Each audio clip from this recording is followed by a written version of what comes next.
Oh, hi, Henno. Oh, hi, Blaze.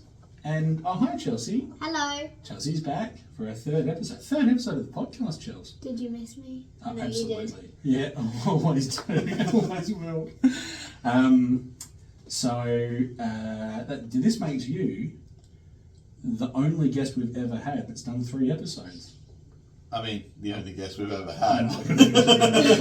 But I was trying to make it feel important and special. I am important. I know I'm special. You are both of those things. Absolutely. We can't deny it. So, no, okay. So we are in here today For the penultimate episode of the 12 Pods of Christmas. correct our spin-off of our normal breakdown the universe. This is the thing. This is not. We said it before. This is not a separate podcast. This is still breakdown the universe, but Yep. it's Christmas. And we're not breaking down Christmas universes. Christmas. We could do that. I mean, we could break down Christmas. Oh, we could, absolutely. But we're not doing that because that's such. Yeah, Like, we could do that too, Charles. We could sing, but I'm at not some doing point, that. we will be doing the Christmas Prince franchise. I'm not sure if you're aware of that, No. but it's like a 12 movie franchise from somewhere in Europe. So you're doing that, did you say? Oh, I'm dragging you with me. Is it any good? I haven't watched them, I just know of them by reputation. No, that means are these Sharknado kind of. Yeah, no. I'm going to veto. I've got to get veto power in this some way. But anyway, yes, day 10 of the 12 Pods of Christmas. Day 11. Why was this the second time I've done that? Yeah, it might be because I know. I mean, of course, it's the first time we've got a guest. We also have a child on the podcast. It is also the first time we're having a couple of drinks while we're recording. Yep. So, Children and alcohol. yeah, do they mix? No, but Chelsea is showing the responsible stage of not to drink whilst recording. She's the professional in the room. Yep. And she's flaunting it too. Quotations have. Quotations headflip. Anyway, What did your true love get for you today? okay, so for the 11th pot of Christmas, my true love gave to me Halloween at Christmas. Ah, a nightmare before Christmas, The perhaps. Nightmare Before Christmas even. Yeah, absolutely. Oh, and the debate's already started in this room. Is this a Christmas movie or is it a Halloween movie? Because I always thought it was a Halloween movie because we watched it close to Halloween time. I'm in the camp, it's a Halloween movie. Blaze feels the same. It's a Halloween Yeah, movie. but it has the Christmas feel onto it too. It absolutely. So I've got it. I'm just going to go in both camps. I genuinely believe this movie can be seen as both, Yeah. and very deliberately can be seen as both. This is like a Chris Wayne movie. You've got to acknowledge the Halloween aspect of it. The first song is literally called "This Is Halloween." This is Yep. Halloween. Yeah, but by the end of the movie, the main character learns what the meaning of Christmas is. Yeah, So we have. basically any stereotypical Christmas movie. We do. We've got the aspects of both. So I would, if you want to just call it a Halloween movie, fine. If you want to call it a Christmas movie, fine. I personally think it's both. That's what I thought. I mean, I watch it at Christmas time as well anyway. Yeah. I Yeah. love this movie. Yeah. So Blaze, this is for you. So you get to give us the breakdown for this film. Alright, so essentially the main plot of this film is Jack Skellington, who is the king of Halloween Town, is feeling a bit unsatisfied with just doing Halloween all year, every year. Yep. Searching for something else, something to bring that little bit of spice. And while he is forlornly walking around Halloween Land, he stumbles upon the door to Christmas Town. He discovers the doors to Well, he I discovers the remember doors these. all American holidays. You know? Easter, Yeah. Thanksgiving, Yeah. St. Patrick's Day, Yeah. and I think, Uh, and Valentine's Day. and Valentine's Day. And Yep. obviously Halloween and Halloween Christmas. and Christmas. So he opens the door to Christmas Town, and then a fortuitous gust of wind pushes him through. We get one of the, well, I should say my favourite song is, This Is Halloween. Yeah. But then What's the this? What's next favourite is What's This? Yeah. People singing. This is my favourite song. Where he is just losing his shit at how lovely Christmas is. Yes. He decides to take Christmas to Halloween Town, but Halloween Town residents don't quite get it. Yeah. Because Christmas and Halloween is scary. Well, yeah. 'Cause Literally. That's what the Halloween Because that's Town what residents know how to Halloween do. is. So, unsatisfied they can't bring it to Halloween Town, he decides and instead decides to hijack Christmas entirely. He kidnaps the Santa Claus, locks him in a shed. He does indeed. Yep. Well, I'm going to say, I'll get to it afterwards. In poor planning by Jack Skellington, but that's beside the point. That's a Santa Claus. Yep. Anyway. Halloween Town gets involved. There's some hijinks. The planned takeover of Christmas does not go completely according to plan in a scene that I always forget is there. But after all the kids getting traumatized during Christmas, the military literally shoots him out of the sky. That's right. I saw a fact, and it was like, in the thing, you can see Mickey Mouse and Donald Duck. So there are two kids who get scared by a creepy doll. Yeah. And their pajamas have Mickey Mouse and Donald Duck on Ah. them. And Mickey Mouse is also in Jack Skellington's science scene. Where Really? he's doing all the thing, you can see a little Mickey Mouse head. Wow. Nice. I mean, that's one of the few acknowledgements of Disney that this was actually made by Disney. They didn't want it as part of the Disney Yeah, branding. because it was too scary and dark for their likings. That's right. They only gained it when it was actually a popular Became movie. popular. But anyway, yes, please continue. And then Jack sort of realizes the error in his ways and that... Have you mentioned the kidnap of Santa? Not really, no. No, I it's an mentioned- important I point. mentioned that. You didn't. Oh, sorry. Chelsea Yeah. did mention that. Yeah, she mentioned it because, yes, Jack sends 3 operatives to I know their names, but I can't remember what they are. Lock, Lock is one, yeah. That's the Shock and one. Barrels. Lock, Stock and Barrels? Lock, Shock and I think you're right. Yeah. Cattle. Yeah. or something. But they send them off to kidnap Santa, which they fail at the first time. Yes, they accidentally kidnapped the Easter Bunny instead. I think he picks up a bunny with it. Yes, Go to the wrong door. they kidnap Santa and they disobey express orders to not get another resident of Halloween Town involved. Yeah. That is sort of a rival to Jack, Yeah. known as Oogie Boogie, when they just drop Santa off in Oogie Boogie's lair. The Boogeyman. Oogie Boogie decides to take things into his own hands, and when he believes Jack Skellington is dead by the military, Yep. decides to also dispose of Santa and Jack's love interest Sally, Yep. so he can become the new king of Halloween Town. Yeah. Yeah. Nothing, I was thinking the Oogie Boogie theme song. Oh, yeah, it's going to be a really theme song. No, this is. So, yeah, you've had your hijinks, but then. Suddenly, Jack's not dead. Yep. They have a bit of a fight. They have a heroic, I gotta save my wife. Well, he's got to say, and Santa, he's got to save And Santa. both of them. But Jack wins. They all live happily ever after. no, they were scarily as well. Scarily ever after. Well, My mistake. Jeez, I mean, we are getting caught up on everything at the moment. Yeah, and I mean, the subplot, obviously, with Sally, the Frankenstein's monster-style rag doll made by... Dr. Finkelstein? Finkelstein. Finkelstein, not Frankenstein. That's the who she keeps trying to kill with deadly nightshade. Yep. You smite my tea again with deadly, deadly She's nightshade. done it twice at the start of the film and does it at least a third time before the With end. the soup, isn't it? Yeah, that's right. So But there is a thing. When she picks up the deadly nightshade, she actually picks it from the wrong grave. She picks it from Witch Hazel's grave, not the deadly nightshade one. oh really? Yeah, No, so maybe that's why she's not the Finkelstein's not dying. yeah, probably. All right. You've got some fun facts there, Chelsea. Yeah, I do. What did you have? What have you got to read out to us all? Yep, so you can hear the fun fact paper. That's fun. Jack Skellington was actually in Tim Burton's Beetlejuice. Was he? Yeah, he was on top of the party hat. Ah, now you haven't seen Beetlejuice. Nope. As well, you should not have yet. I also know that he's in, what's it called, Princess and the Frog. All right. Mad Hatter. Bowtie has him on it. And Really? in Princess and the Frog, it's one of the evil spirits or whatever that Ah, Dr. Facilier, Facilier calls out. pulls out. And he's in one other one, but I can't remember what it actually is. Okay, sure. Okay, next. Zero's nose is actually a jack-o'-lantern. If you zoom in close, you can actually see that it's So Zero the dog, yeah. the ghostly dog.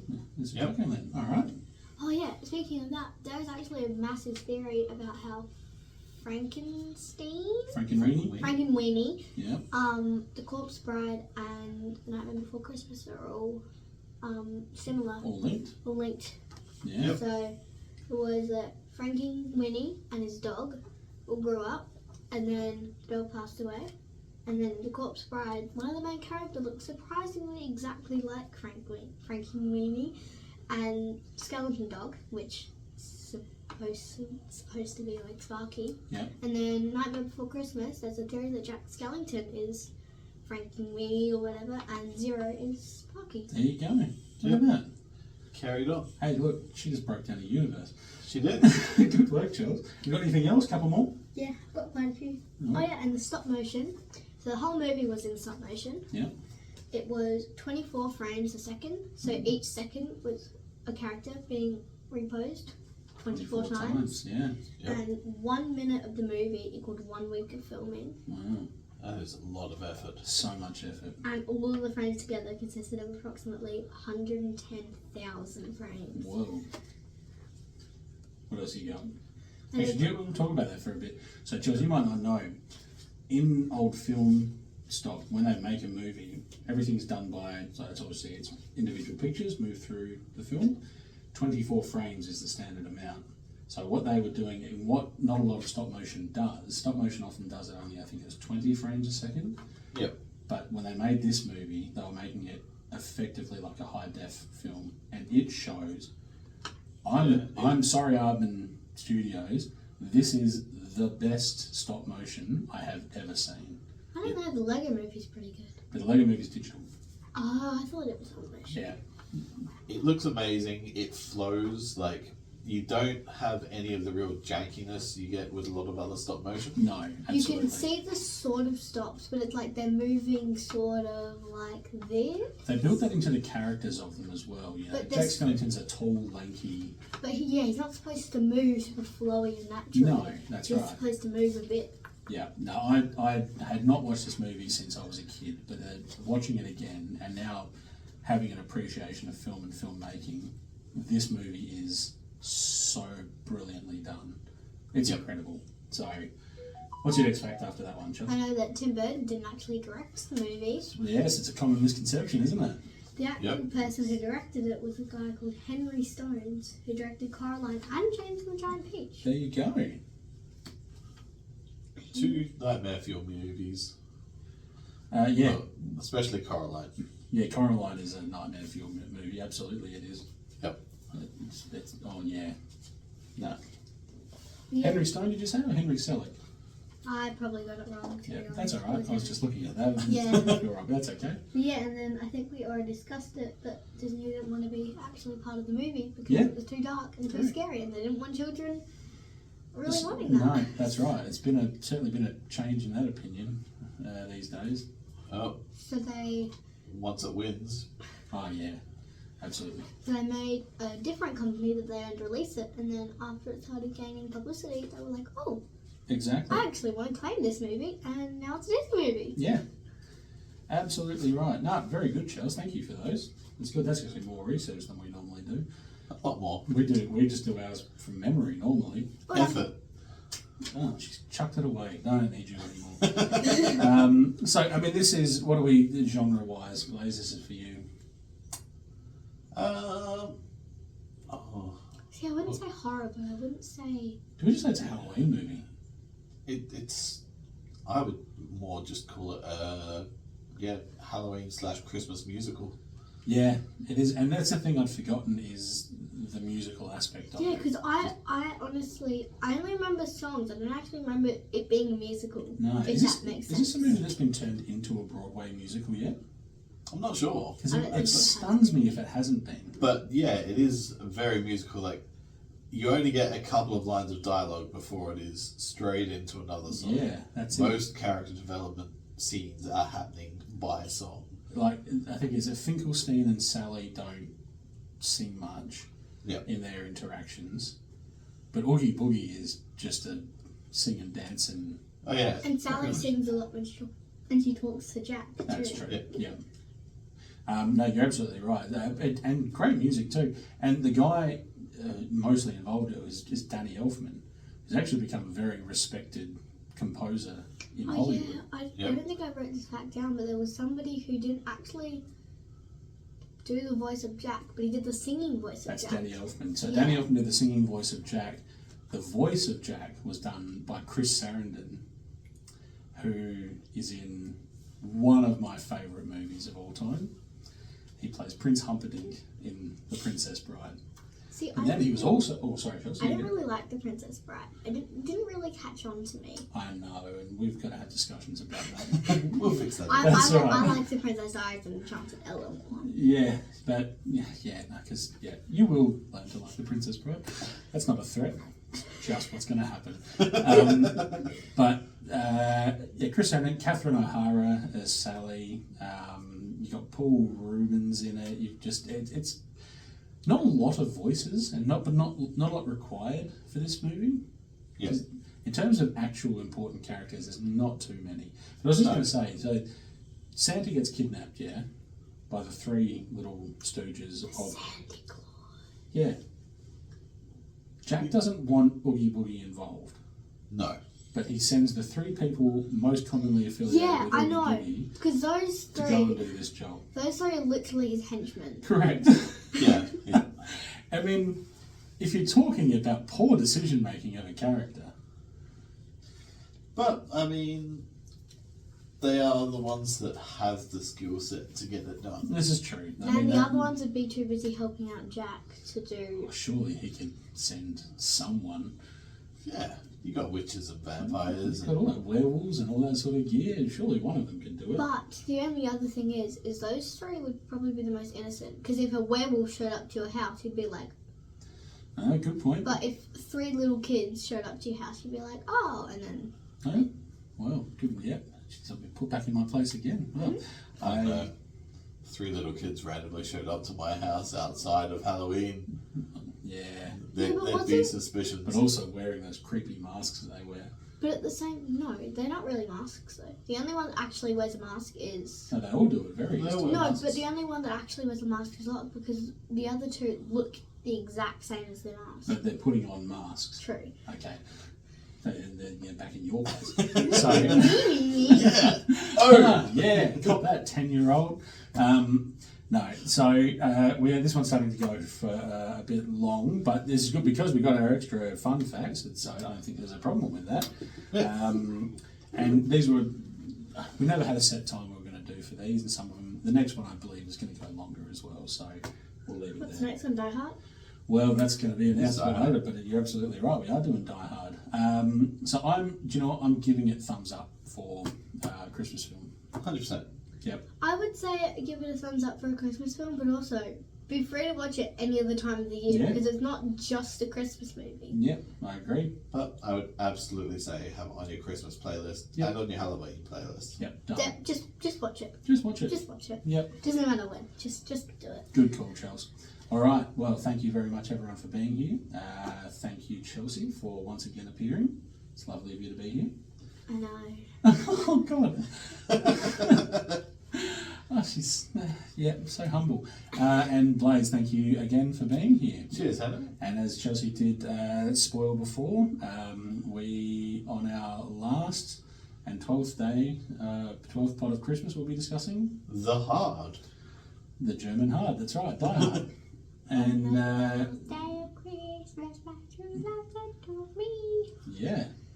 Thanks, Jules.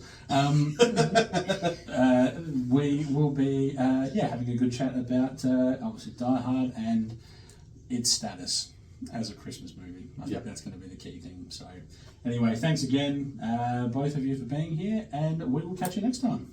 Bye-bye. Bye-bye. Adios, amigos. Thank you for listening to the penultimate episode of the 12 Pods of Christmas, a part of the Breakdown the Universe podcast. If you'd like to get involved in the show, you can follow us on Facebook, Instagram, Twitter/X, or TikTok. Or you can watch us at YouTube at breakdowntheuniverse.com. If you'd like to send us an email with suggestions or with some feedback, you can send it to breakdowntheuniverse@gmail.com. From Blaze and Henno, happy Christmaker.